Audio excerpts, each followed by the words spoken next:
Pengasas mazhab ini bernama Wasil bin Atha, 80 Hijrah, wafat 180 Hijrah. Pada mulanya Wasil ibn Atha ini berguru dengan Al-Imam Al-Hasan Al-Basri, 23 110 Hijrah. Asal dia seorang murid dalam kelas Imam Hasan Basri, tapi dalam masalah perkara berkaitan dengan akidah, berkaitan dengan isu seorang pendosa besar, murtakibul kabirah, seorang yang melakukan dosa besar, bagaimana keadaan dia ni. Dalam isu ni dia berbeza pendapat dengan guru dia. Beza pendapat dia dengan guru dia ni telah membawa dia kepada membawa satu mazhab yang lain. Baik, kita tengok macam mana cerita dia ni. Ceritanya begini. Pada suatu hari ketika Imam Hasan Al-Basri sedang mengajar di masjid, tiba-tiba seorang pendengar bertanya, apakah hukum orang yang melakukan dosa besar dan mati sebelum ia bertaubat? Tengah Imam Hasan Basri mengajar, satu orang yang duduk dalam kuliah tu tanya soalan. Satu orang dia buat dosa besar, lepas tu tak sempat nak taubat, dia mati. Apa hukum dia? Macam mana keadaan dia? Belum pun sempat guru itu memberi jawapan, Wasil terlebih dahulu berkata bahawa orang itu bukan mukmin dan bukan kafir. Orang tu mai duduk majlis Hasan Basri, tanya kepada Hasan Basri rahimahullah ta'ala soalan. Satu orang melakukan dosa besar, lepas tu dia tak sempat taubat dan dia mati. Macam mana keadaan dia? Tuan guru Imam Hasan Al-Basri rahimahullah ta'ala belum sempat jawab, anak murid dia ni Wasil bin Atha terus bagi jawapan. Dia pula yang jawab. Kata beliau, apa kata dia? Dia ni bukan mukmin dan bukan kafir. Nak kata mukmin pun tak, nak kata kafir pun tak. Dia bawa kelak pendapat dia. Guru tak bagi jawapan lagi. Dia mendahului pada guru. Selalu ni kalau kita tengok ajaran-ajaran yang salah ni, kita akan tengok bermula dengan adab yang buruk. Adab yang buruk. Kita boleh berbeza pendapat dengan guru. Ini contoh dia. Kita boleh berbeza pendapat dengan guru. Tetapi bila kita berbeza pendapat kita dengan guru, macam mana kita berbeza pendapat dengan ayah kita? Kita ada cara untuk sampaikan mesej bahawa kita tak setuju dengan perkara tersebut. Tapi kalau kita mula melayan ibu bapa kita macam kawan-kawan kita, kita kata tak beradab lah. Bahasa lain biadab. Begitulah juga bila guru daripada satu sudut dia adalah satu sudut nisbah ilmu adalah ada nisbah ubuwah seumpama ibu bapa.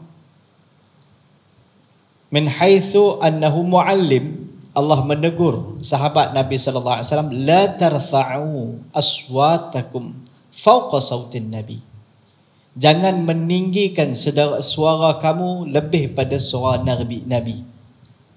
Sebahagian ulama tarbiyah mengatakan dari sudut apa ni? Min haitsu annahu muallim sallallahu alaihi wasallam.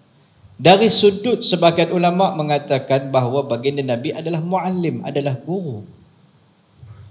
Sebab tu bila kita berbeza pandangan dengan guru, kita ada cara untuk sampaikan kita punya perbezaan pandangan.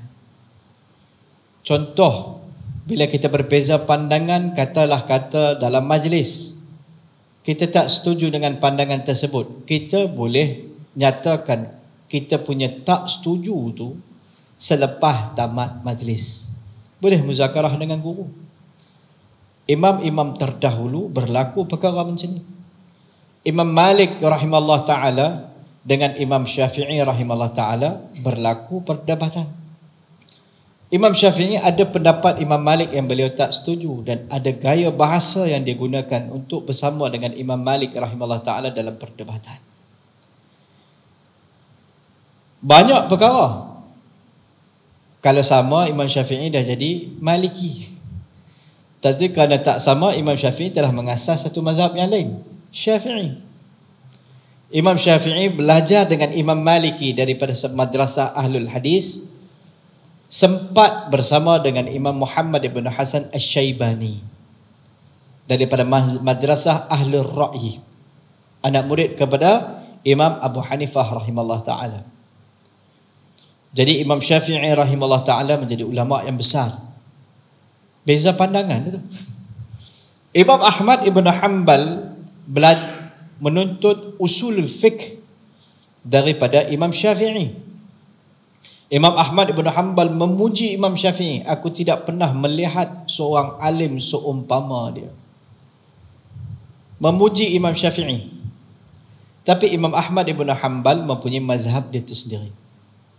Bahkan Imam Syafi'i memuji Imam Ahmad ibn Hanbal, aku tidak meninggalkan Iraq melainkan aku meninggalkan satu orang yang alim. Saling beradab antara satu sama lain. Islam tak menutup pintu khilaf, tapi membukanya dengan adab. Dia ada adab dia ada akhlak dia. Dia ada cara dia. Yang hilang pada hari ini adalah adab. Imam Ruwaimi rahimahullah ta'ala mengatakan, ija'ala ilmaka milhan wa adabaka daqiqan. Syekh Abdul Fattah Abu Ghuddah dalam kitab Al-Adab menakalkan perkataan Imam Ruwaimi rahimahullah ta'ala, ulama besar, mutaqaddimin, salaf. Imam Ruwaimi mengatakan, wahai pelajar, jadikanlah ilmu kamu itu seumpama garam, dan adab kamu menuntut ilmu seumpama tepung. Kita buat cok kodok, tepung kita buat 1 kilo. Garam kita buat banyak mana? 3 kilo. Tepung dengan garam tu kita masuk tong sampah. Kalau kita nak buat apa pun, garam mungkin 1 cubit, 2 cubit, 3 cubit. Sikit garam. Yang banyak tu tepung. Begitulah budaya ulama terdahulu ketika mereka menuntut ilmu. Kalau kita tengok tradisi golongan-golongan ni, Khawarij, keluar Khawarij macam mana? Khawarij ni keluar asal dia zaman Nabi. Zulkhuwaisirah, dia tidak beradab di depan Nabi. Nabi ketika bahagikan harta rampasan perang, tengah duk bahagi, dia kata, i'dil ya Muhammad sallallahu alaihi wasallam. Dia kata, wahai Muhammad sallallahu alaihi wasallam, wahai Muhammad, adillah. Nabi kata, wailak, celakalah kamu.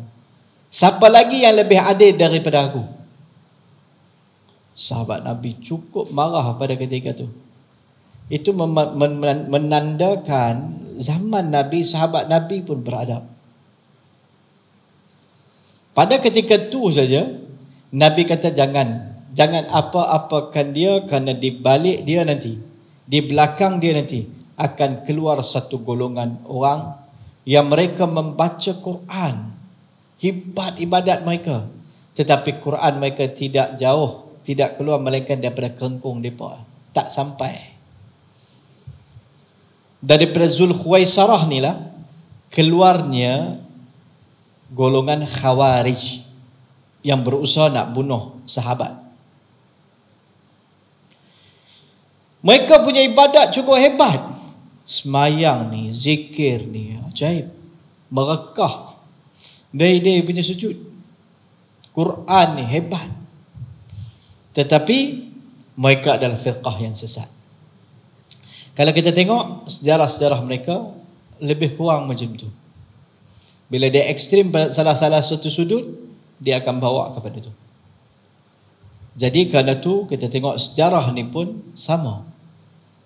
Nabi SAW bila Zulkhuwaisirah, sul adab dia tu telah membayangkan mana dia nak bawa pergi diri dia dan jemaah dia pelepas tu.